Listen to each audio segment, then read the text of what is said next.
Can't do it. We'll do it live. Do it live! I'll write it and we'll do it live! Mister, will you please wake up?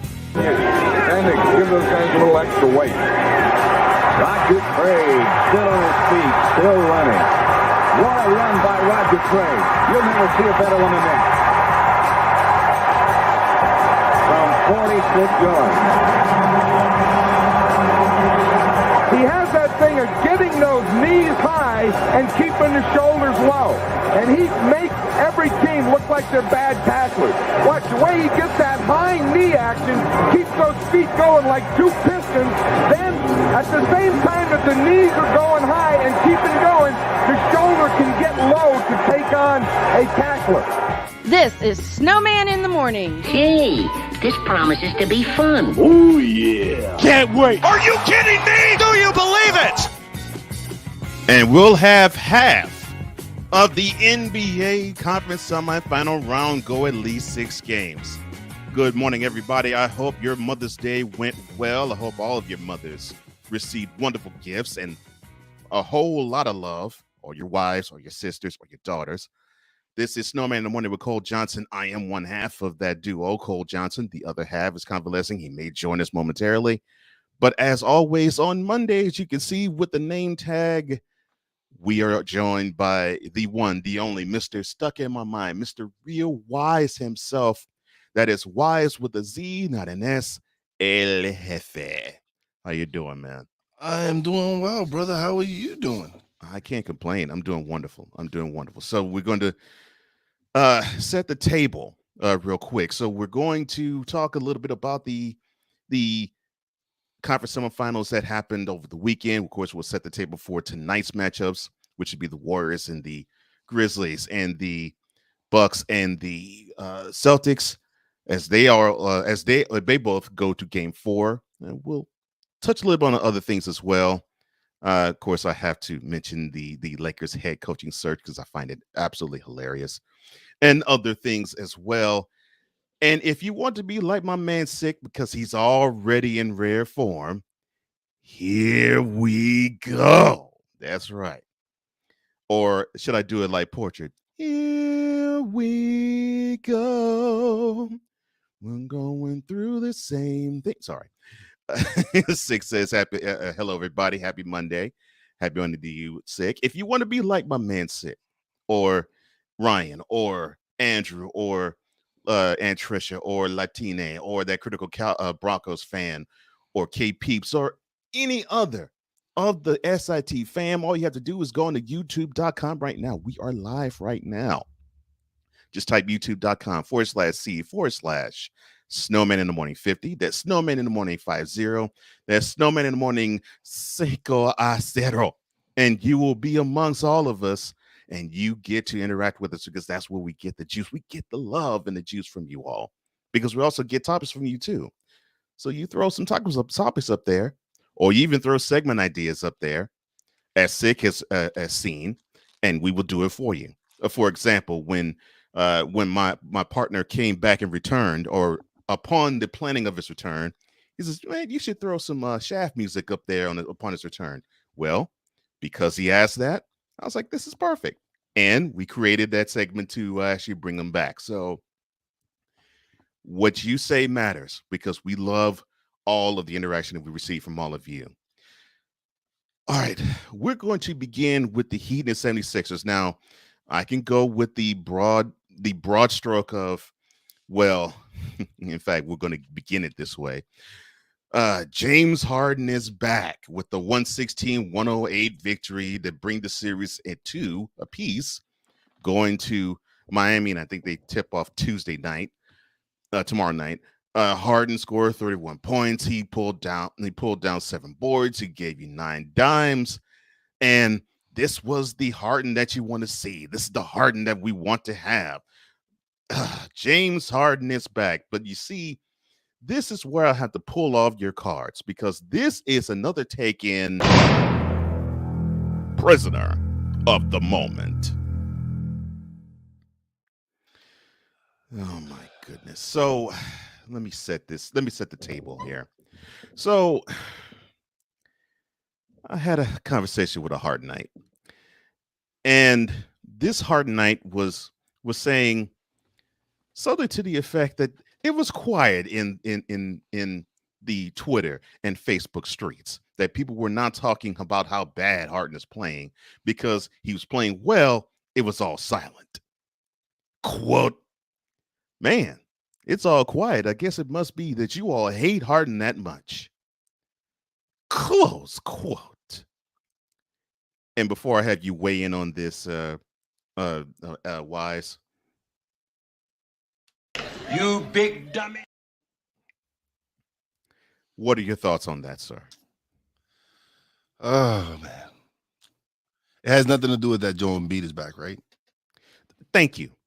Nothing zero to do with Joel Embiid being back. Zero. Nothing, none of that. Right. Like, the fact that your MVP is back and your team plays exponentially better. Much better. It's hilarious. It's hilarious to me. It is. It's because we've pointed out that if there's no Joel Embiid, the Sixers have no chance. No chance. None. Embiid comes back for game 3. He changed the dynamic of the game. And he didn't even have to offensively dominate in order to do it. But that's what he does. Exactly. But that's what he does. He opens it up for everyone else. That's right. So that's right. For you to say, for whoever to say that Harden is back, again, I would love whatever the hell y'all smoking. Saying, because it must be some real good stuff. Oh my God! Because the fact that y'all don't even mention that Joel Embiid is back, right, and he is the difference maker. Yes, offensively, and he might not drop 30 points, but he doesn't. We know that. But he opens up the lanes. He opens up the 3-point shooting. He opens up the game. Right. Defensively, he's a game changer. He makes any team change their shots and has second thoughts about going into the paint. So for anyone to say that Mr. Make It Rain Make It Rain is the reason why the Sixers tied this series? No. Again. Please connect me to whoever is your supplier, please. See, what Wise is saying is, if you believe Harden is the reason why the Sixers are 2-2 against the series against the Heat, no. And he absolutely correctly pointed as the reason as to why the Sixers look absolutely exponentially better in these last 2 games that he did the 2 games in Miami. The presence of Joel Embiid is that important to this team. And yeah, you could say, well, he had a decent game last night, 24 points and 11 boards. But as my partner said, as he said, on the defensive end, he could change things too. He had a block shot last night too. So it is defensively, he changes shots. And he makes the little guys think twice about wanting to just drive down the hole and take whomever is defending them off the dribble, because it opens things up. When was the last time we saw Denny Green score as many points as he did in Game 3? I can't remember, man. It's been a while. It's been a while. But again, that is the Joel Embiid effect. Yes. I'm saying, because they're gonna come drop down, they're gonna come double down, triple team, whatever they're gonna do to Joel Embiid, and that's gonna leave Danny Green open. That's gonna leave Maxey open. That's gonna allow Harden to score the 30 points that he scored. See, so for them again, for them to say that anyone to think that this would be 2-2 if Embiid was not here. Thank you. Y'all need to stop it. Y'all need to stop it. Thank you. Because, it would not be 2-2. If Embiid was off the floor, it would not be 2-2. They'd be lucky if they pulled the game out in Philly if Embiid was not on the court. Yeah. Well, Gord 6 says, I wonder if this poor soul realized that people have the right to reserve judgment. Secondly, do you guys think Embiid came back prematurely? They needed him to come back. They had no shot. Well, with the Sixers, of course, he couldn't have come back soon enough. But from Embiid's perspective, I don't think he did. I think he came back just fine. And he's wearing a protective mask. And if he was just coming back and he didn't have anything protective on his face, then I probably would think differently. But he seems protected when he's on the court, so I feel a little better about his coming back. He passed concussion protocol, right? Like you said, he has the mask. And this is what superstars do. Yes, they rise to the occasion. This is what superstars do. They come. Yeah. And no matter, listen, my face might be broken up, but I got something to protect. I'm coming to play. Right. And he knows that he is the cog to that team. Yeah. He is. He knows it. Difference maker. He knows that if I don't play, I'll be home sitting in a couple of days. Yeah. So I don't think he rushed back. I don't think if he's healthy, if he can play, he's gonna play. Yeah. Because he is that kind of player. Yeah. If he is healthy, he might not be 100%. Right. But he feels if he can play, he's gonna play. He's not gonna Ben Simmons it. And thank you, Lord. And so that's why he is one of the top candidates for MVP. That's right. That's right. Sig also says, as Imagination's frontman Lee John saying back in '82, it's just an illusion. Yep, it is. It definitely is. All right, let me conclude this small segment of Prisoner of the Moment and go on and break down the rest of how Game 4 of last night between the Heat and the Sixers went. So for the Heat, well, you had Jimmy Butler who went off for 40, and you had Bam Adebayo who chipped in with 21. You had Tyler Hero who was with 11, and Victor Oladipo, which to me those are bonus points for the Heat, with 15. But nobody else contributed at all, and that is another Joel Embiid effect, in my opinion, because Butler was able to break down the backcourt who was on him and some of the front court, and there was no one who was able to stem the tide with him. And if that was the case, they probably could have taken on the onslaught of the varied Sixers offense. And to your point, Wise, last night, 6 players in double figures. That is what this big man has done. Yes, 24 and 11 for Embiid, but you also had 13 from Tobias Harris. You had 11 from Denny Green, who had 18 in Game 3. And speaking of 18, you had 18 for Tyrese Maxey, who also went off in Game 3. And you had Niang off the bench with 10. And of course, yes, I will say this about Harden. 31 points, 9 assists, 7 rebounds. This is the best game I have seen him play since he has left Houston. And the reason for that was he was not looking for his shot off the rip. He was looking to dish. He was being a distributor. And I loved that. 2 things about that I loved. He wanted to involve other players, and he was not dribbling the ball for 5, 6, 7, 8 seconds to get the defense set to collapse on him and then bog down your own offense. the message was brought home. Okay, so if you're going to have the ball, make a decision right away. Keep that Heat defense on its heels. That's the best thing Harden could do, and that's the best he's looked. So I will give you credit that James Harden in this game, yes, I won't say he was the old Harden, but he was the best Harden I've seen in a while. But I've also said that you will see Harden do a couple of these types of games, and he will disappear quicker than Houdini. So we'll see if this can continue in Game 5 when this series goes back to South Beach.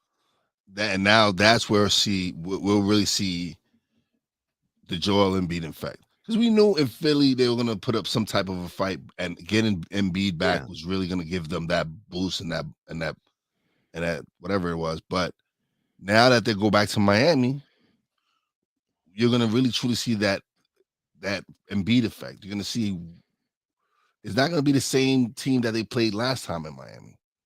Right. So now with Embiid there, and again, you got to double, triple team this dude. There's nobody. Bam cannot guard Embiid. Not by himself. No.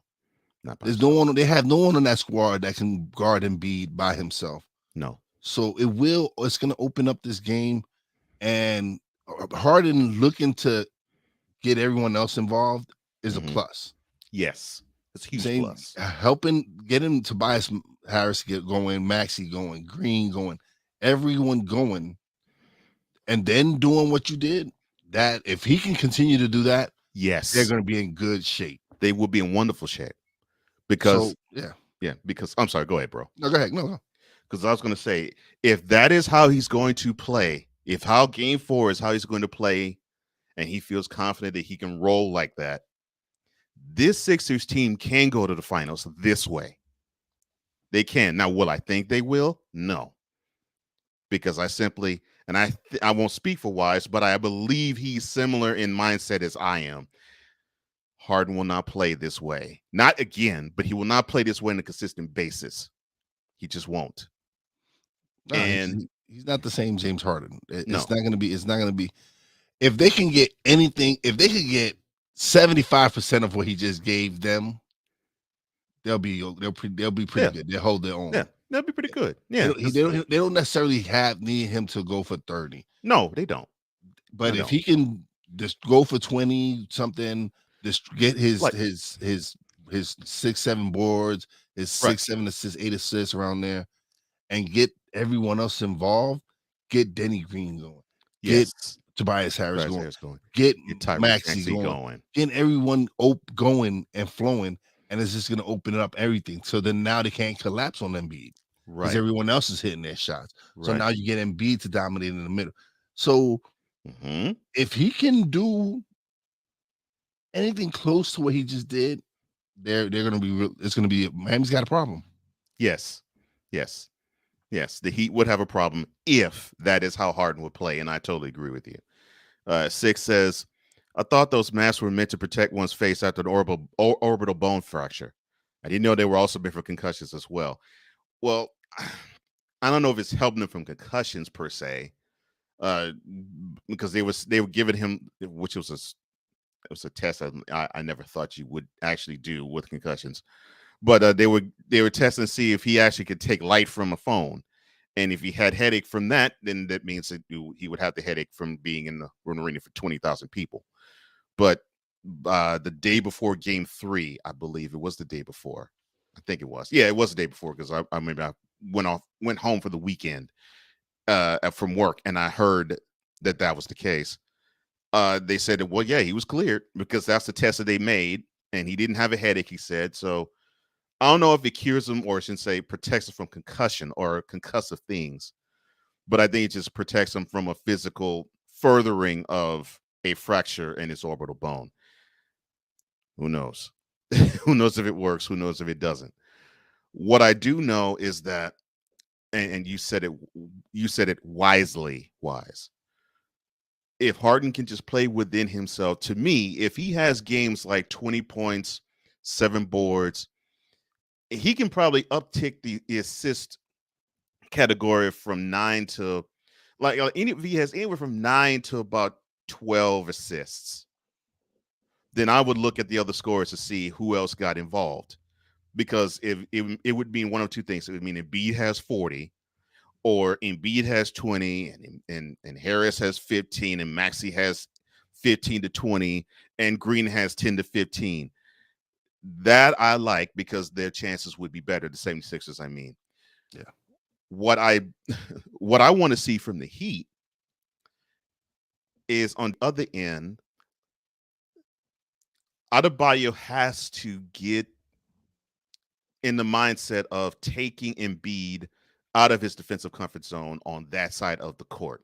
And if he could do that, I think what the Heat did in games 1 and 2 offensively against the Sixers, they can repeat tomorrow night. And should this series go a 7th game, they definitely, I think, could repeat it in game 7. Heck, they can probably lock down and get it done in game 6 too. But to me now that Embiid is back in the fold, and I knew, I said, this is the only advantage. Well, both of us said this. This was the only advantage the Sixers had because they had no answer for Embiid. But you take Embiid out of the equation, that means the Heat have carte blanche over the Sixers on both sides of the court. But now that Embiid is back, to me, the key is Bam. Not defensively, but offensively. He has to be a little more aggressive. And I think he has to go mid-range jumper if he can. I'm not saying that he should, if he can. Whatever he can do, whatever he can do to get Embiid in foul trouble, get Embiid off that court. Yeah, that's the only key. That's the only way they're gonna have a shot is to get Joel Embiid off the court. Yeah. So you have to go at him. Yeah. You have to go at him and draw fouls and make him play defense and make him. Like I said, get him foul trouble, whatever it is. But you need to get him off the court because obviously you have no answer for the man when he's on the court. No. So I totally agree with you. You have to, and this is not a knock on Embiid because Embiid actually is a pretty good defender, but you have to force him to play defense a lot on that side of the court for the Heat to basically have the advantage they had the first 2 games to take effect again. And Spoelstra, of course, well, we are effusive in our praise of him. He'll find ways to actually make that happen because that's just how he rolls. Tip-off is at 7:30 p.m. tomorrow night. One of my boys' birthdays actually is tomorrow. This series now gets a little interesting because you have Embiid on the court, not necessarily because Harden is back and he's himself. No.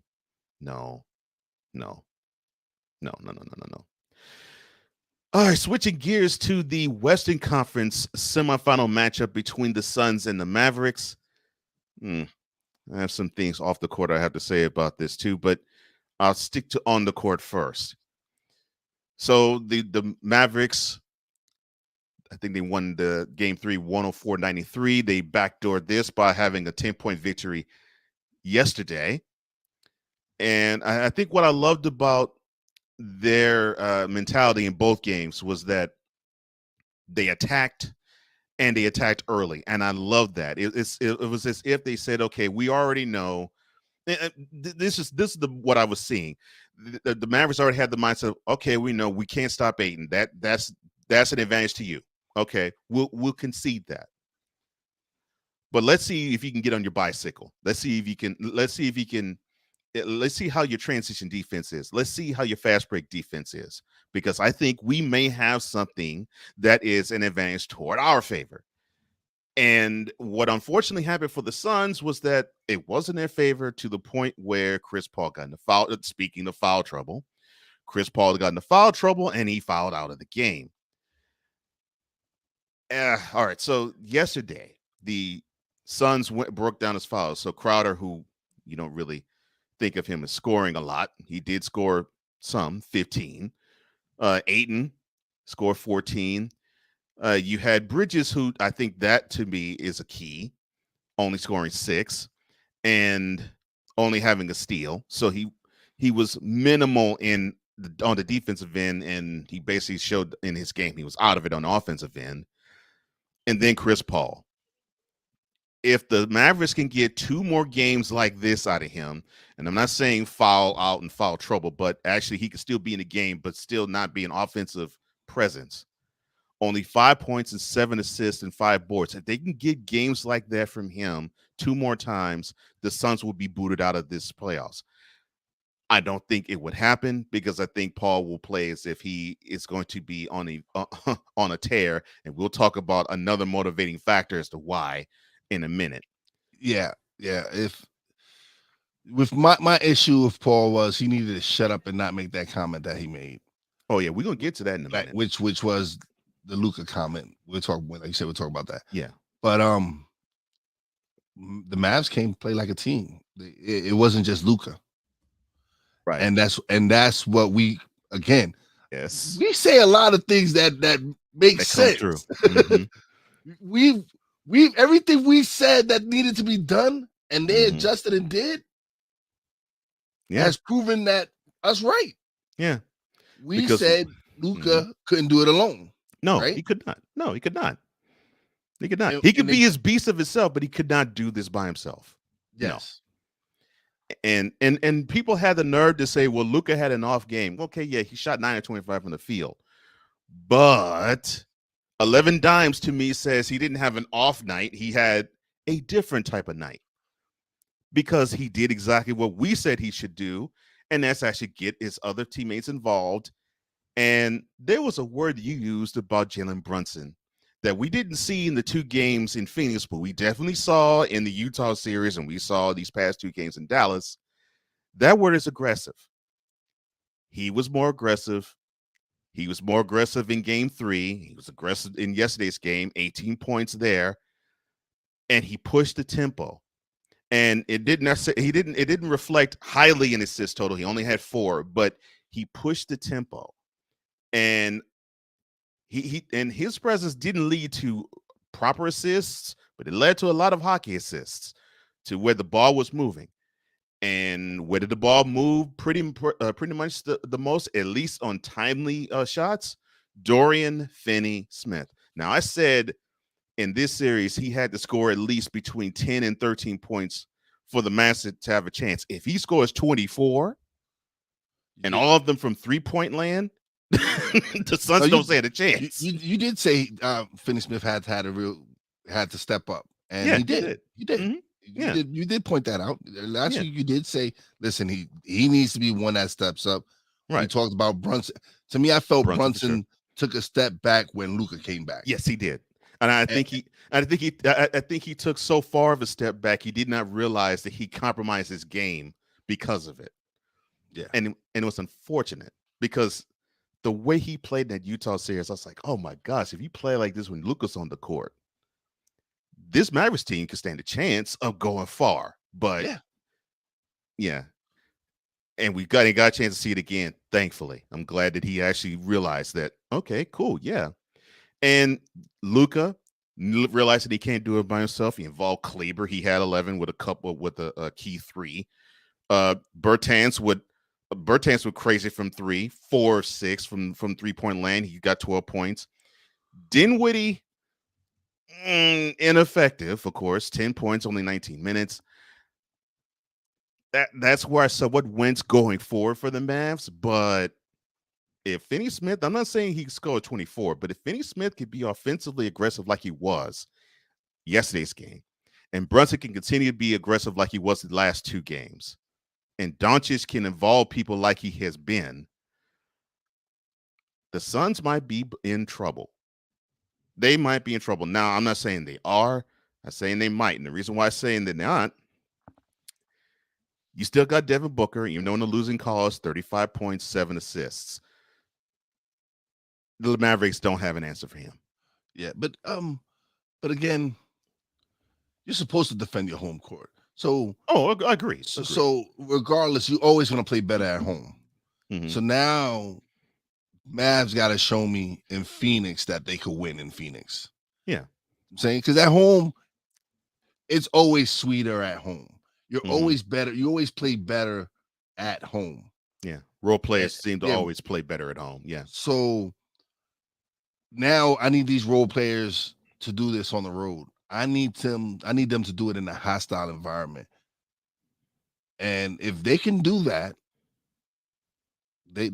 Phoenix might end up going home. but I just need them to show me that they can do it on the road. Because yes, that's great. Listen, it's tied, series 2-2, but you're supposed to win at home. Agreed. You're supposed to win at home, regardless. It doesn't matter. This is why this is home. You're home. Everyone plays better at home. Your role players, you start. So it was, and Dallas is here for a reason. They're a talented team. So for me, I didn't expect Phoenix to come in and sweep. No, I didn't either. So to me, 2-2, great. Now, show me what you can do in Phoenix. Show me if you can steal that one game in Phoenix. Because if you can steal that one game in Phoenix and you can home cook like this, then yeah. And that really is where the power lies. If this type of game for the Mavericks can travel, now it's going to be difficult for them to repeat hitting 23s in a game. But if this type of energy, I'll say the energy aspect, because the first two games in Phoenix, they acted as though, for the exception of Luka, they had no energy. If they could take that energy to the desert, I like their chances better. And I totally agree with you there. Speaking of the desert, the tip-off there is tomorrow night, 10 p.m. Eastern. And yeah, I think that I personally think that the Suns will bounce back because they will feel better. Of course, the things we were saying about the Mavericks, we'll say it about the Suns role players. They'll feel more comfortable at home because when the crowd gets with them, they will be more relaxed. That's not normally how role players are, especially in the playoffs, because that gets heightened. Well, I'll let you set the table about Chris Paul and his comments directed toward Luka. Okay, so he basically said Luka was overrated. He says the media plays favorites. They're playing favorite with Luka. He's not that great. And I don't agree with him. I don't agree with him. Luka to me is one of the top players in the game. And the stuff about media finding favorites. Listen, the guy balls, man. Yes. The guy balls. He's listen, nobody knew Luka was gonna be this great. Yeah. Believe me, the Hawks would have never traded him if they would have known he was gonna be this great. Right. I'm saying they went with the known commodity in Trae Young. Mm-hmm.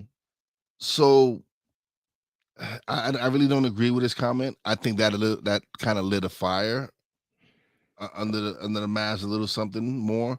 Give him some ammo to be like, okay, you think Luka. So I think game 4 was the team's response to that comment. I think it was the Dallas Mavericks response, like, no, we have a superstar, buddy. We just haven't been helping him out. But we're here to show you that if we help him out, we can send y'all home. And I love that. I love it when a team can respond to when the superstar is attacked by anybody. It could be an opposing team, the opposing team in the series. It could be another player from another team, or it could be criticism from their own hometown's media. When the team stands up and says, "Well, you know what, this guy is performing. We haven't done our part," and then they step up and they do their part. I love seeing that. Yeah, I love seeing that. Yep. Six says about the Sixers Heat. So basically, Embiid's most important contribution is saving Harden from himself. Hence, saves the whole team. Doggone it! I wish I had a bite the drop. Oh man, I wish I had a bite the drop, because that's exactly it. Yes, sir. Yes, sir. 100%, bro. That's exactly it. Embiid's presence saves Harden from himself. Yes, 100. Otherwise, Harden would continue to play consistently and consistent. Yeah, because Harden now has to understand, okay, I must feed the beast. I must find a way to get Embiid involved. The mentality he has, if he's that way, is much better for his own game. And I think now he's starting to realize that, thankfully. Sick also says, here's a thought. Can Chris Paul keep his temper in check in Game 5? Now that is a wonderful question, Sick, because of course, he unfortunately had some issues dealing with Mavericks fan, with his family. Supposedly there was a male fan who put his hands on his mother during the fourth quarter. Yeah. And Chris Paul almost had a Vernon Maxwell in Portland circa 1995 moment because he nearly went to the stands because of that. But he didn't, thankfully. The way, listen, I liked Shaq's response to it. Shaq was like, everybody has those cousins that you got that that you be like, yo, hold down the fan while. So Shaq's like, put them on the parade road, bring them to the game. They like, yo, listen, anybody get out of line, I give you permission to put hands on them. And I feel, listen, I feel Shaq. I understand that. I get that. Like, especially when it comes to someone's mother and wife. Yeah, that's not necessarily someone's fathers or brother. Listen, they're men. They could, but when it comes to someone's mother and their wife, that you're crossing the line there. That's out of bounds for real. You're cross. And listen, I'm a fan. I'm a sports fan. Okay, and these things need to stop. Yes. Same thing like with the Yankee Stadium situation. Right. Listen, yeah, you pay your money, you paid your hard-earned money to go watch these, but does not give you the right to be that way. It doesn't give you the right to throw anything on the court or the field. Doesn't give you the right to touch anybody's family. Listen, words, you can say whatever you want. Right. But the moment you touch someone's family, the moment you get physical. Yeah. Me personally, I'm running into this and I'm hurting someone. Because you don't touch my wife or my mother or my kids. Or your children. No. My brother, my father, they can defend themselves. My wife, my kids, my mother, you do not touch. You go nowhere near them. Yeah. Also, I also like Bartlett's response too, because he said something to the effect of the 5 minutes one, the one where he said so about 5 minutes. Let's go to Senator Court and say that to my face.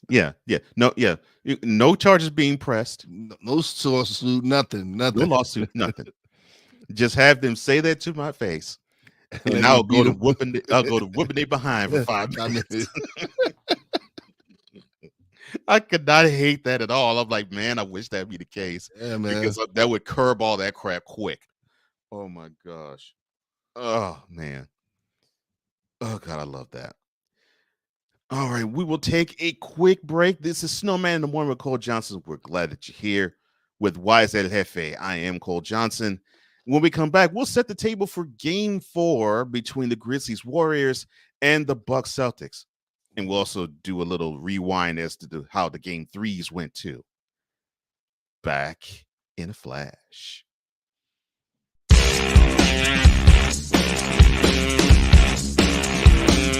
This is Snowman in the Morning.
Listen, you're my friend. I noticed you haven't really been yourself recently. Yeah, I feel like something's up. How are you? Are you okay? Is there anything you want to talk about? I just want to know how you're feeling. And listen, even if you don't know what to say, I'm here to talk. No matter what you're going through, I just want you to know I'm here. I've got your back. When you want to talk, I'm here.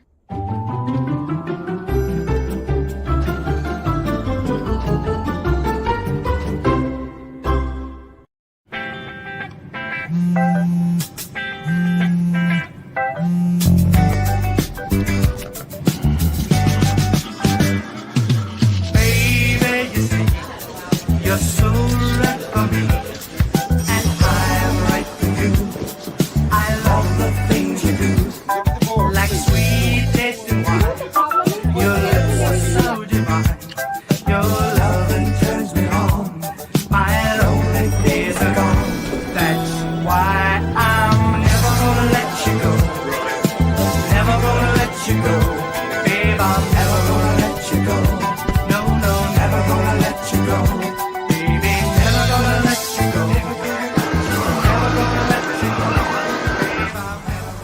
Here you go. Thank you. Thank you.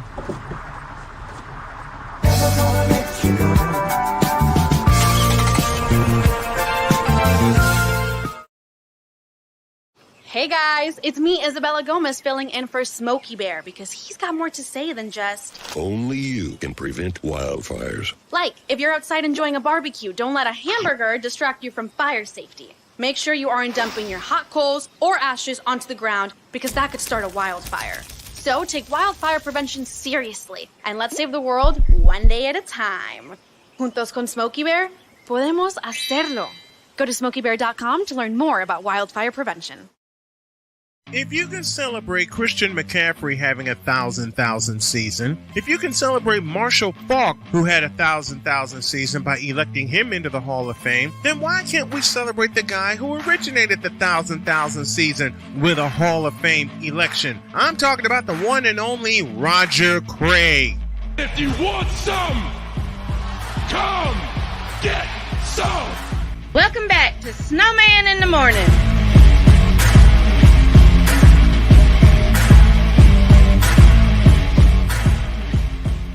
We're on the doorstep to hour number 2 of Monday, Snowman in the Morning with Cole Johnson. I am Cole Johnson. The other half is convalescing, doing well, I may add. He says, hello, everybody. Hope your Mother's Day went well. And he may join us momentarily. He may not, but that's okay. And kudos to my man for actually getting back in the booth and calling a baseball game for the University of North Carolina in Greensboro. I saw that, yeah. Yeah, he did a wonderful job there. But joining us as he does every Monday and sometimes other days too, but definitely every Monday is Mr. Wise El Jefe. And of course, he's on point again today, as he always is. It is a pleasure to have you, bro. Man, it's a pleasure to be here, man. I love being here. Yeah. But before anything, I just want to give a big happy birthday shout out to my mom. It's her 84th birthday today. So happy birthday, mommy. I love you. There you go. Yes. Yeah, and to my man D, happy birthday to you too, man. But definitely, happy birthday, Mrs. Wise El Jefe. I should say Mother Wise El Jefe. Believe me, I have a octogenarian parent as well. I know how special that is too. So I feel you. That's wonderful. Yeah. That is wonderful. Yeah, before I break down, or we break down the next set of games that's going to go down tomorrow night, 6 says, Davis jumped into the stands to defend his wife and child from a fan resulting in his ejection in the game, talking about an event similar involving Antonio Davis in 2006, the Pacers, Antonio Davis. I'm sorry, former Pacers, Antonio Davis, during a Knicks-Bulls game.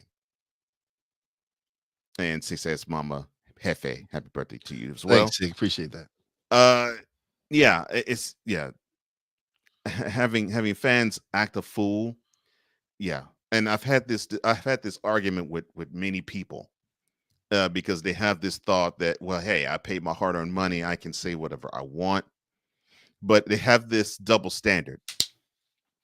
So you could say whatever you want, they feel, right?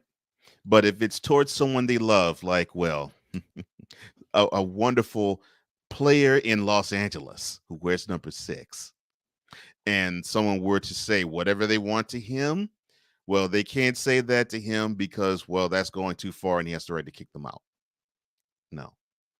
To me, a fan has the right to say whatever they want, just as long as the fan does not feel as though they need to put their hands on a player or their family, because there's no need. None. Listen, it's ridiculous. Yes, you guys, you pay your money. I go to sporting events. Me and my friends, we have a good time. We drink, whatever.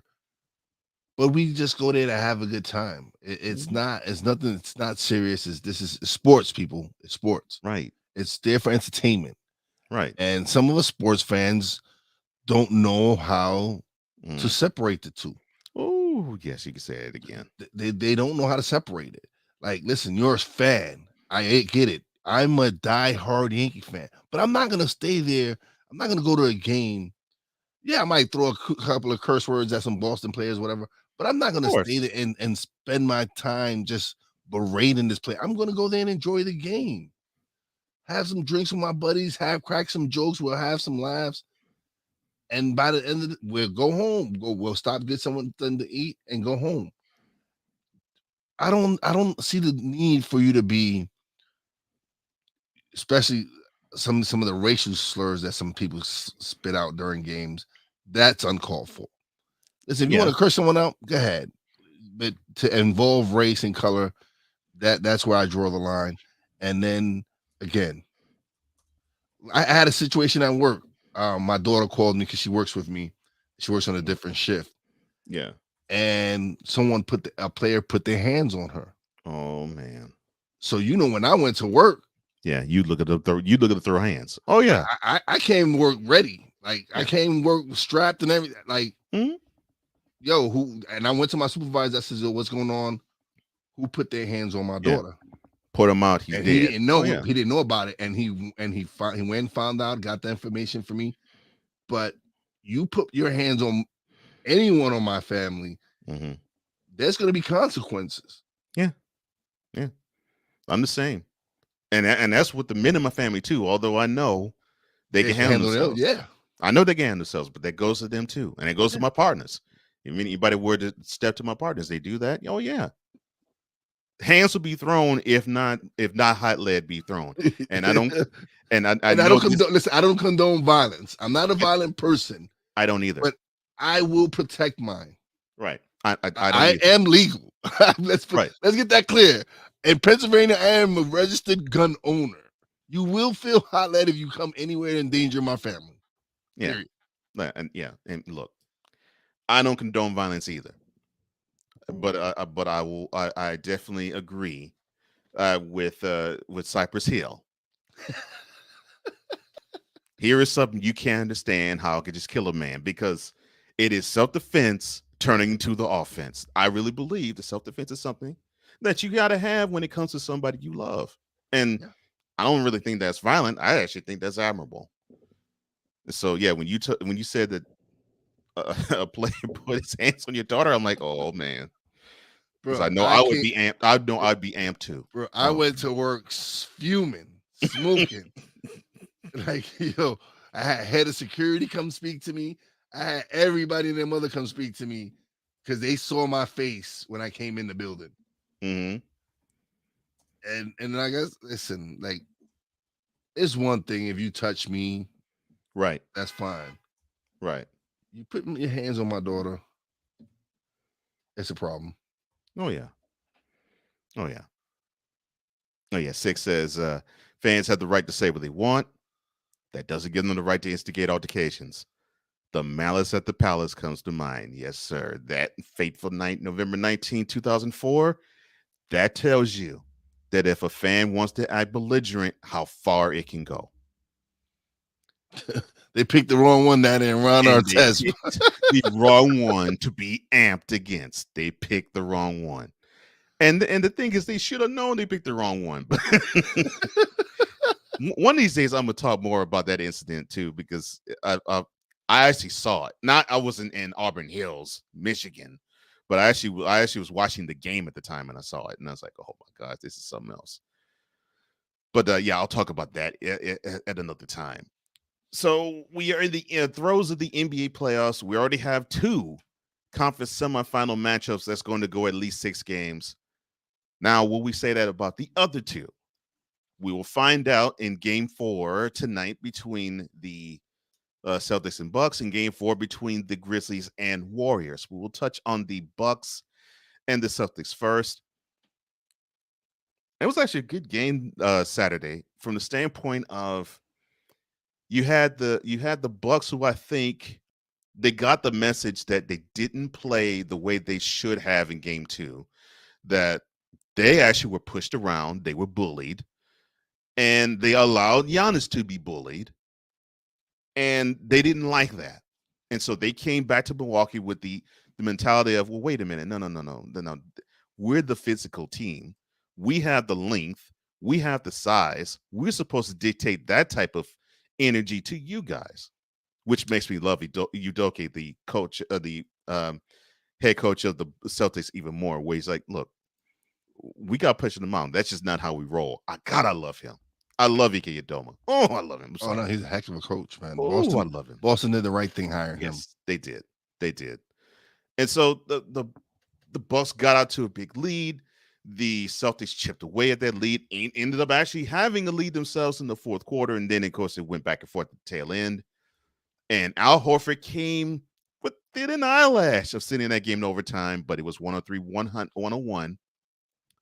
The Bucks held on. They lead the series 2-1. Tip-off is tonight at 7:30 Eastern.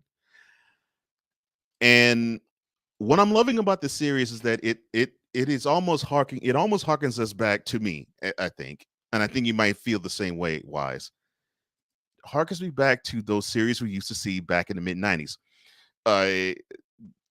Maybe not in the star the spotlight a prominent position like the Bulls Knicks, but I see a lot of Knicks Pacers-ish feel to this series, where it could be you could classify it as somewhat chippy, but you don't really see stuff going ham in that direction. You just see 2 physical teams.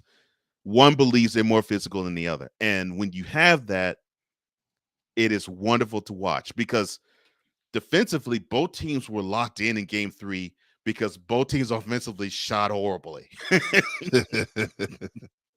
Even though, yes, both teams got the triple digits, both teams didn't even get to 40% from the field. Yeah. But I don't mind that, because that just tells me that's effort on both ends. So it's almost breaking down to me as to it's whichever team feels as though they are more physical than the other. However, if that is what they think and how they roll, and I mean the Celtics, if that's the case, I think that is to their detriment. Well, we kind of said you can't push Giannis like you can push Durant. No, not even close. Giannis is a brick. He is a monster, and he loves the contact. That's another thing. He loves the contact. So it's just not, to me. It just wasn't like, you can't use that same strategy with Giannis. The one you use with Durant is not going to work, because he is going to take advantage of it. He's going to draw the fouls. Maybe Giannis from the beginning, yes, because then you want him on the foul line, and he wasn't doing what he was doing. But this is a man who's improved every single year. Mm-hmm. People are like, oh, he don't got a jump shot. What did he go out and do? He developed a jump shot. People say he can't shoot free throws. What did he go do? Improved his free throw shooting by 10% from one season to the next. And now he's hitting threes. And that was another thing I want to say. Well, and he can't hit threes. He's hitting threes now. Now he's hitting threes. So So for anyone, for them to think that they were gonna bully him, and the Bucks are a bunch of bullies themselves. It's not like they don't Exactly. have players that don't listen. They have players that push back. Exactly. Everybody thought that they wouldn't miss PJ Tucker. Listen, PJ Tucker is a great player. Oh yeah, he is. And he helped them to championship. Yes. Yes, he did. But they have other guys that do dirty work. Mm-hmm. Yeah. That clean up the boards. Mm-hmm. That'll take the charge. That'll give that foul. Mm-hmm. I mean, I just look at the direction of Portis and Lopez, and that pretty much proves that point. Yeah. Yeah, and that doesn't even talk about Grayson Allen, who, well, I know both of us reserve comment for him, but listen. I love what Bass called him last week, but listen, you got again. He is a player that opposing teams hate, right? But you love him as a teammate. You love him. He's on your team. Yep. Love him on your team. Mm-hmm. Believe me. If the Knicks were to sign him, I would welcome him with open arms. Of course. Yes. He is a player. He whatever how dirty he is, I don't listen. Right. He's that player. He's that player you hate. Mm-hmm. Yeah. But when he's on your team, you're like, oh man, I love this kid. I love him. Yeah. I think every team needs to have that player. I do too. I think every team needs to have a Grayson Allen type. Yes, I agree. I don't mean to the extent that he does. No. Tripping people and trying. No. But that you know what? I'm an Oakley fan, and I know Oakley and Mason used to lay elbows. And, yes. That I will do anything to win mentality. Yes. And oh gosh, that was back. If I would think back in '94, that was the main reason why I did not want the Rockets to play the Knicks, was because of those two guys, Mason and Oakley, because I knew. and Robert Horry said in the midst of that series, is like, ooh, this series is more physical than we thought, because they don't play in the paint. It would be you. That's the difference. That's the difference between the NBA then and now. Like, yeah, you came down the lane, you was gonna pay. It didn't matter what team. There were certain teams, the Davis boys with the Pacers. You knew you wasn't coming down the lane and doing a layup. Down the lane, you know you was not getting a layup. You know you get knocked down. Yes. Yeah, you was getting punched in the mouth. Something and something. You was getting hit. The bad boys. Mm-hmm. You knew certain teams you would not. No. If you went to do a layup, you was getting hammered. Yes, you was gonna earn that free throw. Yes. And if by the off chance you actually land that that layup and didn't get hit one time, you knew those coaches were upset with the bigs and said, "I thought I told you, no layups. Knock his A to the turf. Yeah, knock him to the deck." and the next time, bam, to the floor. Yeah. Both these teams, they don't try to get to that point, but I get the feeling if they coach them that way, they would be that type of team. And more the Bucks than the Celtics, but I've been seeing a little bit more of that, and it makes me happy, actually. I have to say, because that was part of the game. Like everybody offense off. No, man. Sometimes, man, you need to have that defensive stop. Yes. Like a great block can turn a game around, or save one. In Game 3, Giannis had a block within the last minute of the game. Yes, I will take a key block just as well as I take a three. A key three, yes. A key three, but or a tip in at the buzzer. I will take us that. Being diehard sports fans that we it's like in our blood. It's like we love sports. Yes. And we've been like us, we saw some of the best players in the 80s and 90s. Yes, we did. In all types of sports. Mm-hmm. Baseball, basketball, football. We seen generational talents. Right. Yeah. And so for us, when we see like, when they start there's these little soft ticky tack fouls. Oh man, you just blowing them. The whistle. Yeah, the whistle comes out. It's like, come on, like you're it's again, it's like the participation trophies. Yeah, it's ridiculous. It's utterly ridiculous, man. Oh my gosh. Sick says, I remembered the Kings Bobby Jackson. Oh man, that's so you talk about those types of players that you were just mentioning. Bobby Jackson was another one of those types of players. Almost jumped to the stands after a fan threw a drink at him after he was ejected from a game in 2001. Yep, I remember that too, actually. That dang. Thank you, Sick, because I haven't thought about Bobby Jackson in a minute. He also says Giannis played ball in the Greek professional league before he came to NBA. He and his brothers were bred to thrive in adversity, and Giannis does it with a smile too. Yes, he does. Yes, he does. You try to bully the Greek freak, and the Nigerian nightmare comes out. That's the thing that I believe the Celtics are starting to understand. That okay, we'll try to meet the force with force, but Giannis is loving the force. This is he thrives in it. And I think I really believe with to Wise's point, I think that's why we gravitate toward him so well. Is that because his mentality is Akeem Olajuwon-esque because he's old school. He is old school. Giannis is old school to me. Yeah, because he doesn't mind getting physical. He to me is old school. Yeah. That's it. I think he could play in any era of basketball. Yeah. If you could find if you could say, well, what player can play in any era? Number 34 for the Bucks definitely can.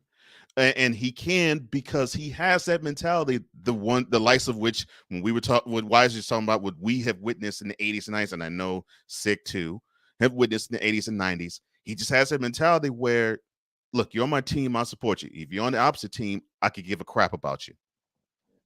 And I really mean I could give a crap about you. And that's the problem now, that the NBA, everybody's buddy. Yeah, it's like everybody's buddy. Everybody hangs out. Man, yeah, it's turning into a UIL You think Michael was hanging out with Isaiah after a game? No. You think Michael was hanging out with Larry Bird after a game? No. You think Mike was calling Charles Barkley every other week like, hey, buddy, what's good? No. None of that. You wasn't on my team. We wasn't friends. Right. Yeah, that's off-season stuff. Now, that's something for off-season. During the regular season, don't call me. Yes, don't even text me. Don't call me. Don't email me. Don't think about my number. Nothing. Don't even have me on your mind. Yeah, like, just know that we are not friends from October to June. We are not friends. Yeah, not friends at all. Right. I don't like you from October to June. Yeah. And that's the mentality that I see Giannis having, and I love it. I love it, and I miss it because I'm like, man, I remember before Giannis became a force, I said, man, there's something about today's league I'm not really liking as much as back then, and I couldn't put my finger on it. And it was Giannis, who I think one time when they were talking about him wanting to, or thinking about wanting to play for other teams, he's like, man, I don't want to play for other teams, and I don't want to recruit any other superstar to be on mine. I'm like, yes, him. Yes. I like that. Yeah, that's an old school mentality player. I love it. Right. It's like he is one of those players that, listen, I want to have my name in the Raptors for this team. I want to be Derek Jeter. I want to play for one franchise for the rest of my career. And I want to be Kobe. And the moment I heard him say that, I was like, man, I know I'm not a Bucks fan. And I still am not a Bucks fan, but that made me a Giannis fan. I'm a Giannis fan. I'm a Giannis fan. That may be a Giannis fan. And if he has his opportunity to get a ring, I root for it. And I was so happy he got one last year. I'm like, yes. He might get another one this year. And he might back it up and get one this year too. Because here's the problem that I'm seeing with the Celtics. So, and correct me if I'm wrong when I'm saying this. It took a 30-point performance from Jaylen Brown and 29-point performance from Jason Tatum in tandem for the Celtics to really feel good about themselves. And it did exactly what I said on the show it was going to do, that it put more pressure on the Bucks role players to score offensively, especially on the road, because Giannis is going to get his, and he did get his. but it's the role players who offensively have to think offensively to match up with the two best players on the Celtics. And if that pressure is on them, more than likely that's not going to happen. And of course, 106-83 was the result. What I am seeing is the Bucks seem to have the capacity to make either guy, Brown or Tatum, a little uncomfortable and get them in taking tough shots, because it was Jaylen Brown's turn in game 1. It was Jason Tatum's turn in game 3. And if they're having the regularity of getting those two players taking tough shots and having bad nights on the from the field, I really am loving the Bucks' chances. I really am. I really am, because they don't have an answer for Giannis. Let's get this on the table. They have no answer for Giannis. None. Not many teams do. Not many teams do.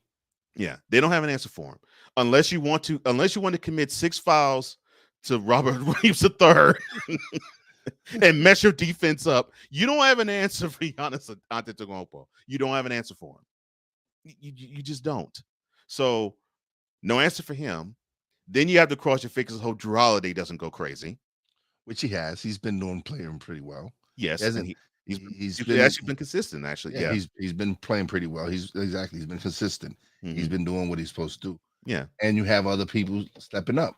Yeah, not having Middleton, Grayson Allen's playing well. Yes, you have Brook Lopez playing well. Mm-hmm. You have your team is playing well with you missing one of your star players. Yeah. Like and that's how it's been with them, is one man goes down, next man up. Yeah. I did not know that Bobby Portis actually had that type of game. Didn't know that. Not until this series. I'm like, oh, really? But I saw Bobby Portis here in New York, and he's a good player. He is. A lot of people say, "Oh, he's a 3-and-D player." Sometimes I hate that label. Because sometimes these players can do more than just shoot threes and play D. Right. So for me, he's just an all-around basketball player. He plays well. So for him and Bullock, they get that 3-and-D label. But they can do other things. And you pointed exactly why I said that about him. Because I actually saw him, especially in game 1, I saw, okay, he has the physicality to him too. I'm like, oh, okay. All right.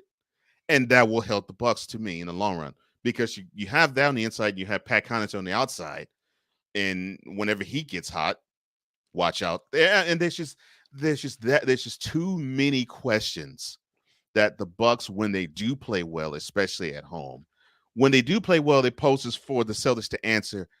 They can answer most of them because they defensively are solid, but they can't answer all of them. And they definitely don't have an answer for Giannis. And it looks like more and more and more, they're starting to cease to have an answer for Drew Holiday too. And to me, those are the two aspects where I'm like, Celtics, you're a great team. You really are. You really are. But the Bucks being business, and the Bucks look like they want that championship again. And if that's the case, especially now that they have Chris Middleton out, oh man, yeah. Now they have something else to rally. It's like, oh yeah, this one's for Chris. If he's going to be out the rest of the playoffs, which I believe he's supposed to be slated to come back if the Bucks should advance to the Eastern Conference Finals. I hope so. I really do. Six says, to use a soccer reference, the nationality best equipped to battle the Nigerian is a Ghanaian. That's a thought. I feel you on that. And good morning to the BS3 Network, Ben, Irene, Ben. Good morning, BS3 Network. Guys. And I agree 100%. 100%. I think Wise agrees with me too with this one. Giannis is a man amongst boys. Yes, he's a man's man. Yes, yes. He's a man's man. It's and I know you appreciate this. It's like with Xavier McDaniel back in '92. I can't remember if it was game 1 or 5 when he said this, but he said that basically this is a man's game, and I miss that. I miss that. God, I miss that. That's the type of energy Giannis brings. It's like, this is the type of basketball I want to see. I want to see effort on the defensive end. I want to see guys who they really believe that every possession is game 7, 1 minute to go in the game. I want that energy. And we used to see teams that had that energy all the time. It could be a game in middle of January. Like for you, if it was the Knicks playing the Timberwolves, or for me, if it was the Rockets playing the the Hornets, didn't have a reason to want to ratchet up the play and play as though that this one matters. And they had a team that went out and played as if every single possession mattered. I miss that type of play. Yeah. Oh, I miss that. Six says, good morning to you as well, BS3 Network. Yeah. I'm becoming more and more a fan of this series because I'm becoming more and more a fan of Ike Udoma. I'm becoming more of a fan. Well, I've become even more of a fan of Giannis Antetokounmpo. And I'm becoming more of a fan of both defenses because I'm loving the fact that as the series is going on, both defenses seem to actually turn it up, and they're trying to force the opposing offense to take tougher and tougher shots. I love that. Definitely. Oh, so big shout out to BS3 Network. Real Watch Productions is actually gonna put a show on that network. So look at that. Oh, yes. man. So yeah, we've discussed this past weekend. So yeah, excited about that too. So soon we'll be coming to the BS3 Network. Damn! All right. Well, you heard it there first. A Real Wise production will grace the BS3 Network. Man, I'm so happy for you. Congratulations to BS3 Network, and congratulations to you, Wise. I can tell you right now, I've seen some of the stuff that Wise puts together. BS3 Network, you will not be disappointed, because what you think you see here is something.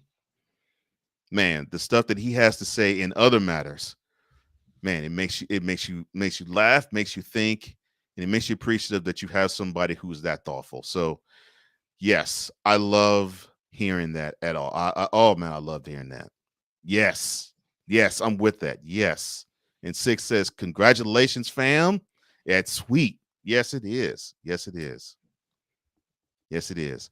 I mean, then the BS3 the family of BS3 Network says, can't wait. I can't either. I can't wait to view this too. Six says, Giannis is a man's man, but he's jovial like a grown kid. Gotta love his childlike enthusiasm. Oh, totally. Of course. Yes. Yeah. Totally. But yeah, I think the Celtics have a long road to hoe. Tip off is tonight at 7:30 Eastern. I think what the Celtics need to do is they need to get back to having what they did in game 2. If they can, on the offensive end, put more pressure on the role players to contribute and score, I believe that will be what would make the Celtics actually have an advantage. But for some reason, if they can lock down, not necessarily say just lock out, but lock down one of the big two of the Celtics, can the Bucks on the defensive end do, the series will be 3-1 going back home, going back to Boston. But I'm loving that series more and more. Yeah, it's gonna be good. Listen, it might go 7, man. You never know. That one might go 7. It might go 7. The one that I was hoping might go 7, I don't think will anymore. The Grizzlies and the Warriors. So we had high hopes for the Grizzlies. I did, but no Ja. You have no shot. And I love them as a team, but I do too. He is your superstar. Yeah, he's the one who will take you to the promised land. And yeah, it's sad to see him go out that way. I don't know if it was a dirty play or not. It's just all right. So for those who were unaware or busy planning Mother's Day stuff for Saturday night, and you went to bed early, the Warriors basically put it on the Grizzlies to the tune of 142-112. And I think this was sometime in the Was it the fourth quarter or third quarter? I can't recall. But it was the second half. That much I do know. The Warriors were attempted to trap Ja Morant after he got into midcourt. Jordan Poole rushed out and was trying to force Ja to dribble in a certain direction. And Ja's knee, I think, either collided with Poole's knee, or he just stepped wrong, and he tweaked his knee. And it looks like it's official. He's going to sit out in Game 4 tonight. And it looked as though they had little chance, especially San Francisco, when Ja Morant was on the court. You know what we said about the Sixers if Joel Embiid was not on the court? No Ja Morant. No Ja Morant, no chance for the Grizzlies. And I've been telling people this about the Warriors. People assume that they just are a 3-point shooting team. Their offense is a death by 1,000 backdoor cuts. They will backdoor cut you and backdoor cut you and backdoor cut you. And even worse, they will do backdoor cuts. And if you shoot threes, and if they shoot threes and miss, and they get the offensive board, which they have in this series more often than not, it leads to more backdoor cuts. And the Grizzlies just defensively have no answer for this team. They just don't. Listen, the Grizzlies had a great season. They did. No one expected them to be here. No one expected them to be this good. They gotta listen. They have a bright future ahead of them, and they're just running into the buzzsaw that is Golden State, a team that has championship pedigree. Yeah, team has. Let's get that straight. Experience. Championship pedigree before Durant. So the core before Durant is still there. Now you add a stud Jordan Poole. You have Andrew Wiggins. Mm-hmm. You have all these other players coming off the bench. This might be one of the more deeper Golden State teams that we've seen. Yeah. As far as talent. Yeah. And this is not even having Wiseman in the middle. That's the messed up part. The one advantage that the Grizzlies could exploit against them with no Wiseman for the Warriors, for some reason they can't exploit it. It's amazing to me.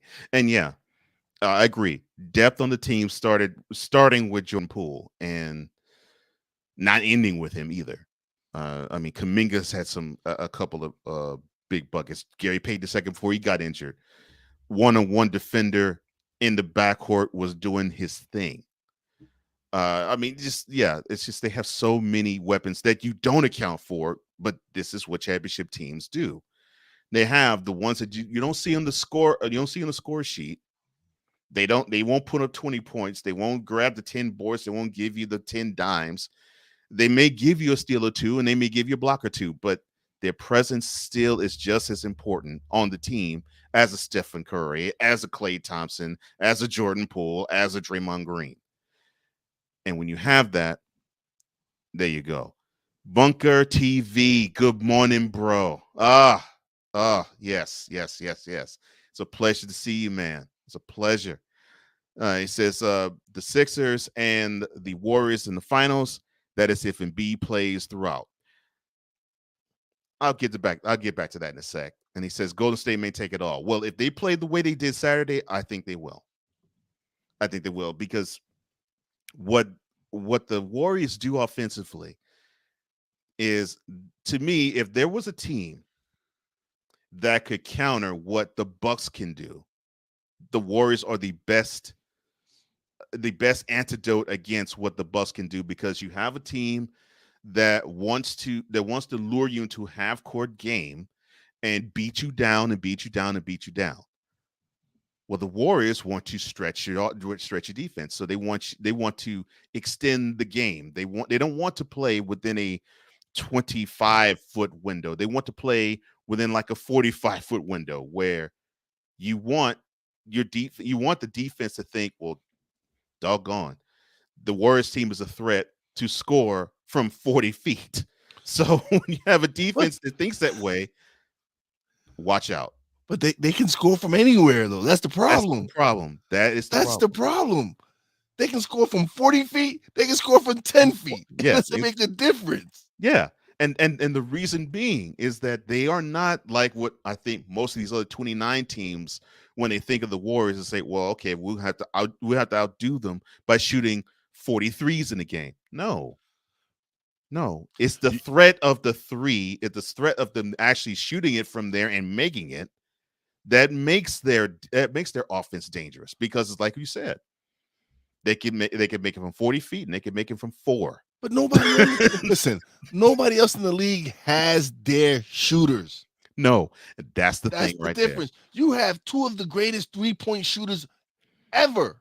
And then when Jordan Poole is locked in, when all 3 are going, you're in trouble. And then you add the nastiness of Draymond Green. Mm-hmm. We go back to listen. You need that Draymond Green player on your team. Mm-hmm. Where again, he is the one who will grab those boards. He is that grinder. He is that man in the inside, where if you come in, he's gonna hit you. I don't know how many times we gotta keep saying this. You see the teams that are doing well, they have that nastiness about them. Yeah, that's the thing. That's the thing. When you can have a guy who is like, look, you play your game, the other stuff that you need to have on the team, I'll take care of. It frees the rest of the team up, and you could see it with Golden State. It frees them up. It's like, okay, we don't have to be gully. We don't have to be hood. We don't have to be dirty. All we have to do is be ourselves. Be athletically aggressive on defense, and just simply take the defense when we're on offense and just put them on their toes all 48 minutes. That's all we need to do. And I love that. Bunker TV says Jordan Poole is nice. Steph groomed him perfectly. Yes, he did. He also says, I can't believe some of the shots they make. Shoot. Yeah, right, bro. Like somewhere they be shooting from, like, damn. Bro. So I'm a Rockets fan. If you don't know Bunker TV, I'm a Rockets fan. So I got a chance to see the Warriors in the playoffs up close and personal in 2015, 2016, 2018, 2019. I know. I said many times, I can't believe it. Many times of 4 different Mays, I've said that. What she said, 3 different Mays in 1 April, because the 2016 series is in the first round. But yeah, yeah. He also says, he says, yeah, D Raymond, is that Rodman Oakley element? Yeah, Draymond is that Rodman Oakley element. Yeah. And that's what we're talking about. He brings that nastiness. He brings that. If you bring it in, you're gonna get hit. And you need that. You do. You do. You have to. You have to assert yourself in the middle. You can't allow people to come into your house and drive it into the. It's no. That's why as much I love Draymond Green. I do too. I love that he is that nastiness. Yeah. And you need that. Yeah, you listen. All great teams have those players that are willing to do that dirty work, put in that work, and he does it. Yeah. And if you have that, like I said, it frees everybody else to do what they were meant to do. 6 says Draymond Green is someone like Dennis Rodman. Yeah, he's just not. Well, he's better offensively. He's better offensively. Definitely. Yeah. I was about to say he's not. He's not as intentionally crazy as Dennis. No, because I do say intentionally crazy. He's not as intentionally crazy as Dennis. He's not as good as a rebounder as Dennis. But yes, he's better. Yeah, but I do agree with you. Offensively, Green is a little better than Rodman. or at least offensively, Green actually wants to contribute more offensively. Yeah, he'll give you more than Rodman. Rodman would give you zero. He'd probably give you 0 points, but give you like 13 to 15, 18 boards. Yeah. Draymond would give you 10, 11, 12, 15 points. Sometimes come in and drop you 20 and give you 8, 9 boards and do the dirty work, take the charge, fouls, whatever it is. He'll do that nastiness. Yeah, basically Rodman was the type that, well, he may give you a basket or two in a game, but like a putback rebound or something but like that. But the extent of his offensive contribution would be that? maybe like 4 or 5 offensive rebounds in a game. that would be that. But Draymond, that's that essence of that presence is necessary for every team. Every team needs to have a Draymond Green on it. And to the Grizzlies, okay, so you have Desmond Bane, who I think wants to be the Robin, I'm sorry, to Ja Morant's Batman. You have Jaren Jackson Jr., who I don't know if he wants to be the big man underneath. He's not consistent enough.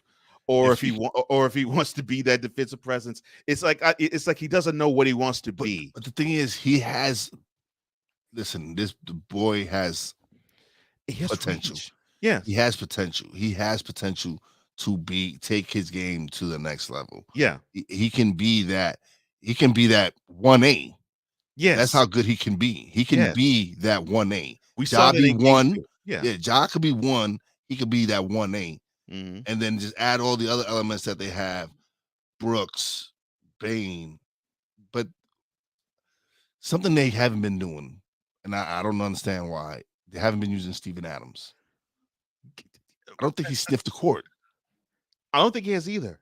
And I have said this, and I'll keep saying it. And you actually alluded to this when we started talking about the Warriors Grizzlies in this segment.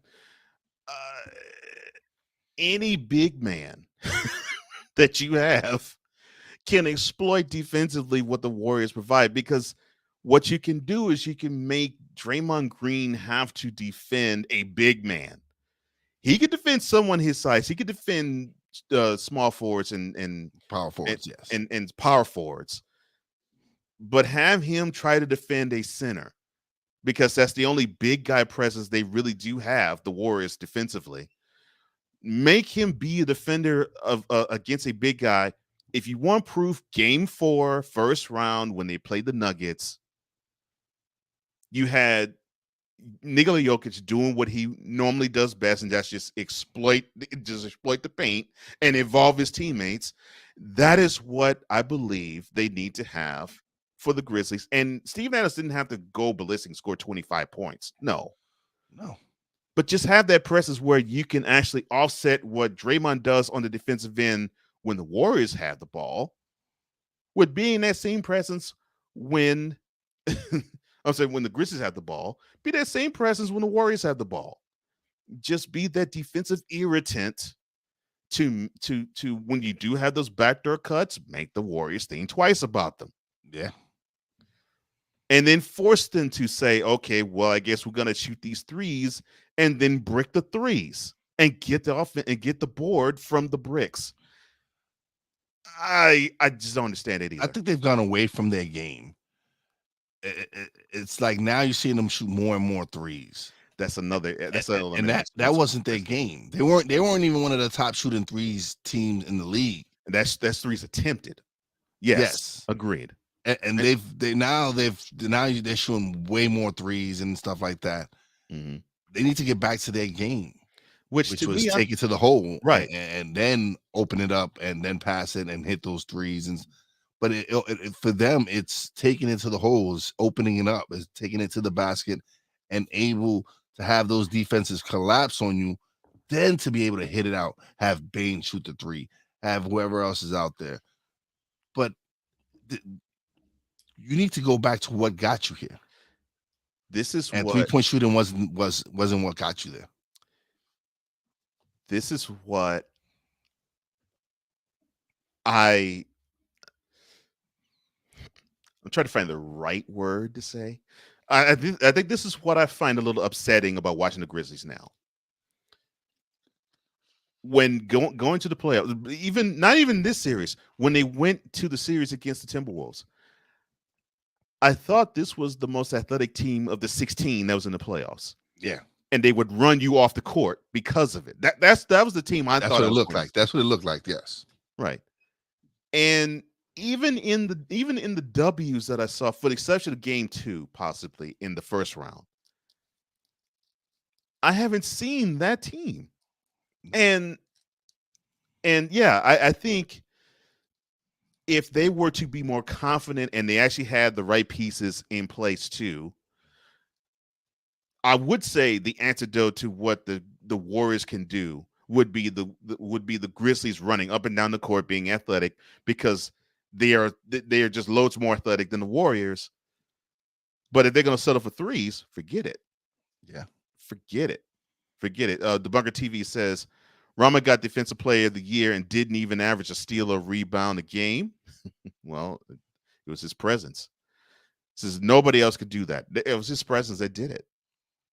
His presence, because it was like I said, 5 or 6 offensive rebounds, but you have like 10 or more defensive rebounds. Yeah. But he wasn't known for his block. He wasn't a block. He didn't block shots. He could block a shot, but he wasn't known for being blocked. Yeah, he wasn't a big time block.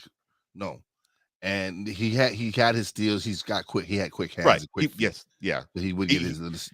He anticipated passes. Yes. Probably for a big man, for a power forward center, better. And he's not even that big. He's not even like he's not. It's like 6, 7. Yeah. So yeah, for him it was like he was one, like, to me he was one of those players that knew passing lanes. Oh god. And he knew how to cut passing lanes and deflect. There. He used to deflect balls all over. And yes. So yes, if Draymond can do that, listen, they will be celebrating in San Francisco. Oh yeah, I agree. Cool McCain, what's up, brother? What up, Cool? What's up, Cool? 6 says hello to you too, man. And Cool says, quote, reports are Jokic has won the MVP back-to-back. Hashtag back-to-back. Reigning and still defending. Acknowledge him. Listen, I can't hate on that. Especially if you have a better season than your MVP season. And did it with less talent around you. If you can do that, then you deserve the MVP. I have no problems with him winning the MVP again. Cool says good morning to you too, Sick. If that is true, Cool, I have no complaints, because I said this back in early April.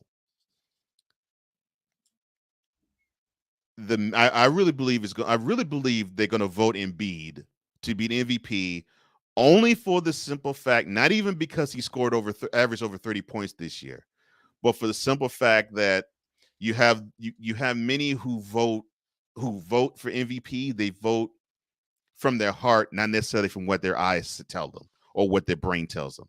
So they see, okay, well, Giannis already has a couple, and Jokic has one. He had a really good year, but Joel hasn't had one yet. And we can justify by saying he won the scoring title this year. I really believe they're going to give it to him, but I personally believe the MVP this year should have been Giannis again, or should be Giannis again or Jokic again. I really believe that. Still do. No, I agree with you. 100%. Like I said, how do you have a better year than your MVP year? Mm-hmm. Yeah, and not have Jamal Murray, have Michael Porter Jr. Obviously you had Michael Porter Jr. for only 9 games. You didn't have Jamal Murray at all. And he does this. I'm like, jeez. And the first player in NBA history to notch 2,000 points, 1,000 rebounds, and 500 assists. Yeah. I mean, he had a record-breaking season to boot. So yeah. Oh, and Cool says Embiid fans are salty. I think a lot of media people are salty too. I really believe that. 6 says Nikola Jokic looked at the situation and thought, challenge accepted. He says, why is this true? He says, cold, true. Yeah. And I still feel that way. To this moment, I still feel that way. And if it is Giannis, I'm happy for him. If it's Jokic, I'm happy for him. Because you got to think about it. Giannis, he dealt with adversity too. He didn't have Brook Lopez came later on in the year. Right. You didn't have Brook Lopez. You had the Bucks struggling. People already was like, oh yeah, the Bucks ain't gonna do that. Yeah, they wrote them off in November, and I'm thinking, we haven't even played a month. How the heck you think of this team, who's the defending champions, are going to be out? I'm like, no, they're gonna get healthy. They're gonna correct themselves. They're gonna be. And once they righted the ship, it was Giannis leading the way. Mm-hmm. So, listen, I felt either one is deserving of it. And like you said, but you have people that felt like, oh, Embiid hasn't won one, he might deserve. Right. But again, these two players also had great years. Yeah. And I, like I said, Joker, he was one of the first players. He is the first player to do 2,000, 1,000, and 500. No one has ever done that before. I still can't believe that. I'm like, wow. To really sit down and think about it, and nobody. We're talking about great Wilt, Russell. Thank you. Olajuwon, Kareem Abdul. We're talking David about Robinson, big men. Shaquille O'Neal. Yes. I mean, and to him to be that first big man to ever do that, none of them. I'm like, wow. Yeah. The dude is ridiculously talented. Oh my gosh. I could just go on in my effusive praise so you could Nikola Jokic. Oh, Cool says disrespect for reigning MVP and champs have been rampant. Yeah, it has been. It has been. It's as if the MVP pool looks for the new thing. Yeah, new shiny toy. The new shiny toy, and they'll gravitate toward them. But you were talking about earlier about what Shaq said about Chris Paul. Yeah, I have a confession to make. So I always liked Jokic's game, but I gained a whole horde of respect for him when he had his two brothers with the Morris Morris crap incident. Yeah. When let's see, it was Markieff that he pushed pushed him, right? Yeah, I think so. Yeah, that was place for Miami. Yeah, it was Markieff. So when Marcus chimed in and says it's on, the Joker's brother said, "Okay, bring it on." Joker's brother's like, "Okay, all right, we'll see." And when it comes to Miami, we'll see you. And then you saw the Jokic brothers go into Miami. I'm like, yes. Confession time. I loved Jokic from there. I liked Jokic until then. Until the Nuggets played the Heat in Miami, I liked Jokic. I loved Jokic from that point forward. So I'm like, that's what I'm talking about. Brothers sticking up for him. It's like, okay, we about that. They were like Marshawn Lynch. We about that life, brother. Yeah. Yeah. They were like Marshawn Lynch. We about that action, boss. Bring it. I'm like, that's what I'm talking about. Yes. Oh my gosh. All right, so quick aside, and we'll quickly touch on the last topic before we break. I just find this hilarious. Have y'all even considered the fact that Jimmy Garoppolo, yes, that Jimmy Garoppolo that everyone wants to send everywhere else, may not be sent anywhere by the 49ers because, I don't know, they actually trust him? Welcome back to Snowman in the Morning.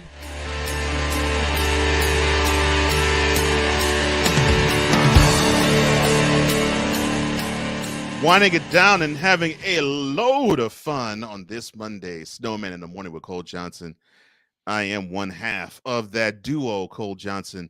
The other half that you see today, it is not Brian Snow. He is convalescing, but it is Mr. Wise El Jefe, who is newly minted, one of the new programs that you will see on the BS3 network. And I'm so happy for him and for the Real Wise team. So happy for him. Oh man. BS3 Network says, give the MVP to the best player, period. And I agree, voters are sentimental. Yeah, they are. And cool about the Morris brothers when the Jokic brothers decided to show up in Miami. He says, and he shut up too. Yes, sir. With the quickness. Ain't heard a peep from Marcus Morris after that. Not a peep. Oh man, but yes, cool. I had to admit that to you, bro. I now love Nikola Jokic because, and I knew, I'm like, this dude is from a war-torn place. And it's like, man, if you want to throw hands, he'll be willing to throw hands. I know this about him, right? Before then, but after then, I'm like, yes,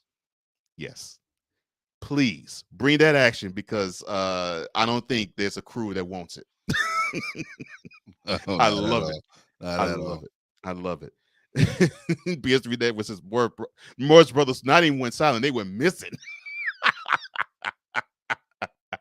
Oh, thank you, man. Yeah. Okay, so I wanted to bring this to your attention in the short few minutes we have left, and I'm gonna touch on a Yankees subject with if you're going to be here tomorrow. I'm gonna touch on a Yankee subject with you tomorrow, but I want to focus this last few minutes on the Lakers. They are in full we just don't know what to do in finding the head coach mode. And I find it hilarious because you had Mark Jackson who interviewed for the position apparently. You now have Phil Jackson, who is the point person to find, to search, to look, and to grab onto the next head coach of the Los Angeles Lakers. And then you have Anthony Davis and number 6. They said that I think you'll get a big kick out of this, man. They said they, quote, want Nick Nurse as their next head coach of the Los Angeles Lakers. Close quote. Is he not under contract in Toronto? I'm just asking. As far as I can understand, yes, Yeah, I right? believe he is. Yes. Okay. All right. I believe he is. So now you want someone else's head coach. I saw that. I was like, oh, this is hilarious. But does Nick Nurse want you? That's the question. That's what I'm thinking. I'm saying he's got it good in Toronto, man. Right. Why would you want to leave Toronto? He's got it good in Toronto. He's got some up and coming talent. Yeah. And why would I want to leave the comforts of Toronto with up and coming team with the dysfunction that is the Lakers? Wonderful word. It is dysfunction. It's in LA. It is gross. They actually Stotts actually interviewed this past week. And they lost the candidate. Mike Brown signed with Mike Brown signed with the Kings. They're running out of options. And I guess they had to go look at other teams and say, "Hey, Nick Nurse fits us." But if I was Nick Nurse, why would I want to do that? No, I wouldn't either. I mean, you would end up being Frank Vogeled. Yeah. I mean, he don't have a pair of eyes. Or I'm sure he sees a handwriting on the wall too. I mean, look, he has 2 more years on his current contract. He gets paid $8 million a year, which is one of the highest salaries any NBA coach is earning. Why would he want to leave that, like you said, the comforts of Toronto, to go deal with the fishbowl existence that is number 6, let alone the Lakers? Because these coaches know. These coaches know if you're on that team, you're considered basically lower than the number 1 player on the team. And that is not what a head coach wants to be in. They don't want to be in that situation. They want to be in a situation where they feel as though they can be that wise counsel to the best player and the motivator to the other players underneath them. You can't be that. Not in that situation. Six says back in '92, Jordan and Pippen tried to get physical with Tony Kukoc. I forgot how he said it, but any of these two coaches. Tony Kukoc. Kukoc. Until they realized he could dish it out as much as he could take it. He was no pushover in that gold medal game in Barcelona, and I think that is what earned him their respect. Yeah. Their respect, and that's why they embraced him after that. Cool says Nick Nurse, don't do it. Oh no, sorry, let me do it right. Nick Nurse, don't do it. Reconsider. Read some literature on the subject. You don't need to read anything on the subject, man. It unfolded on TV. Like it's listen. It would be a mistake. It would be a mistake to leave the comfort, to leave a team that actually made the playoffs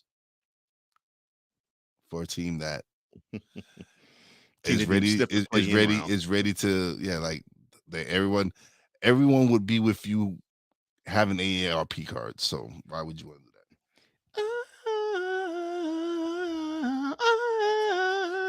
I don't choose you, baby. I would definitely not.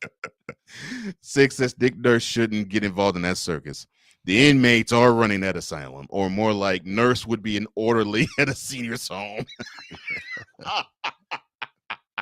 Oh my gosh, I love that.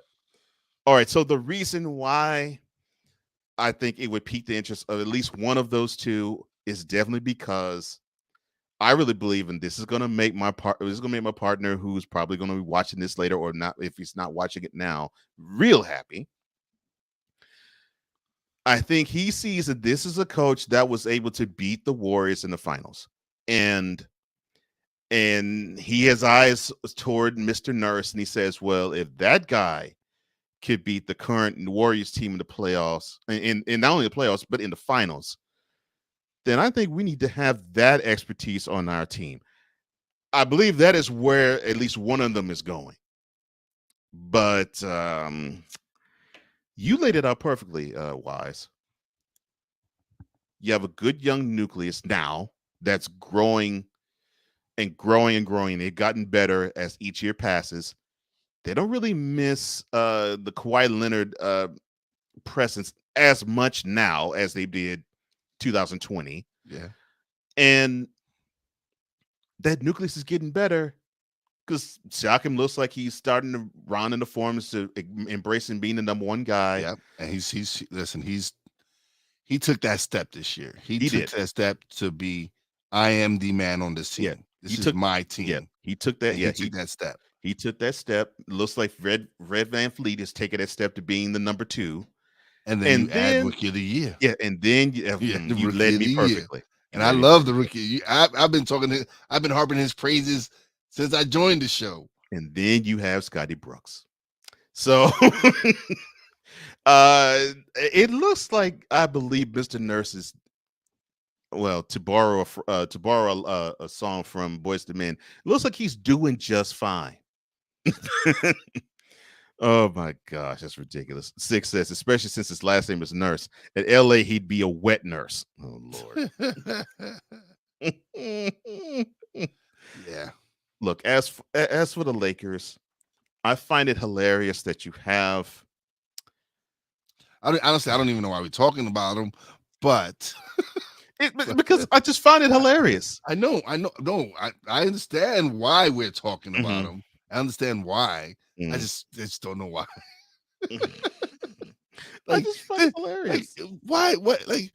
Why do they need to have attention drawn to? Listen, you're not in the playoffs.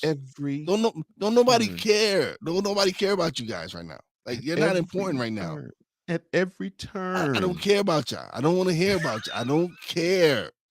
Y'all home watching the playoffs. Enjoy it like the rest of us. They want to have their names in everybody's mouths. Don't nobody want your name in their mouth. I don't want to talk about you guys. I really don't. But y'all be saying stupid stuff, and it forces us to mention you. Yeah, I'm like, good Lord, this is sad. It's like, yeah, you just need us. Just need the attention. That's some attention whores over there. Attention whores. Yeah, I need the attention. Like, we're not in the playoffs, so it's boring. No, you're boring. Stay your ass watching the game. I'm so glad you mentioned that because I will tease you all now. On Wednesday's Brown Sexual Confessions, I'm going to talk exactly about that. Are the playoffs boring without the Lakers and without that certain figure too? Hell no. Oh, we gonna talk about that Wednesday for sure. But unfortunately, I have to wrap this up. Mr. El Jefe, where can the people find you, sir? You can find me on all major platforms: Spotify, Google, Apple, YouTube. It's Stuck in My Mind podcast. The radio station is realwiseradio.com.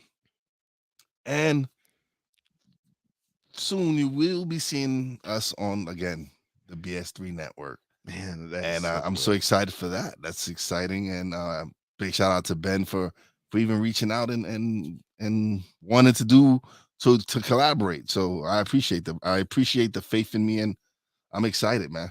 Well, I know I say this on behalf of Brian. So yes, on behalf of the Snowman in the Morning with Cole Johnson team, we are so happy that you are a part of the BS3 network because it is wonderful. It's wonderful that you get to have your wonderful product grace a wonderful network. Six says that's a narcissism at the Staples Center. Crypto.com arena now. That's going on, Wise. Only thing to do is to tune it out, and I would love to. And I know Wise would too.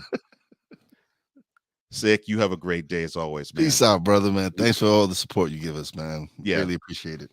We love you. We love your support, and we love you in the leg, bro. Just keep it, and your humor, keep it coming. And everybody keep it coming too. And you can join me on Cole Sports with a Z on YouTube. That's Cole Sports with a Z on YouTube. I have other things I'll probably introduce later that you can find me as well. But I will introduce this now. So yes, Cole Sports with a Z on YouTube. Just type that in. You'll find videos similar to this, but a little different because it's a different take, because it's a different product, right? I can't do the exact same thing on Cole Sports as I did with Snowman in the Morning, can I? Nah. Some I can, but not I can't. Yeah, some you gotta switch it up. You gotta give them a little bit different flavor. Yeah, I gotta give a different flavor. Yeah. But that'll do it. That wraps things up for us here. For Brian, for Wise, and for myself, I am Cole Johnson. And for all of us here at Snowman in the Morning with Cole Johnson, I'm here to say to you, take care, God bless, make your next move your best move. And always remember, if your dreams don't scare you, then they're not big enough. Dream big, do bigger. That's what Wise is doing. That's what I'm doing. I know that's what all of you do in the chat. We hope you're doing the same too. Tomorrow, more on the NBA playoffs. I'm going to have something on the Yankees. And we'll touch a little bit more on the MLB and NFL. But until now, see ya. Thank you for tuning in to Snowman in the Morning with Cole Johnson, the hottest of hot takes and the coldest of cold, hard facts.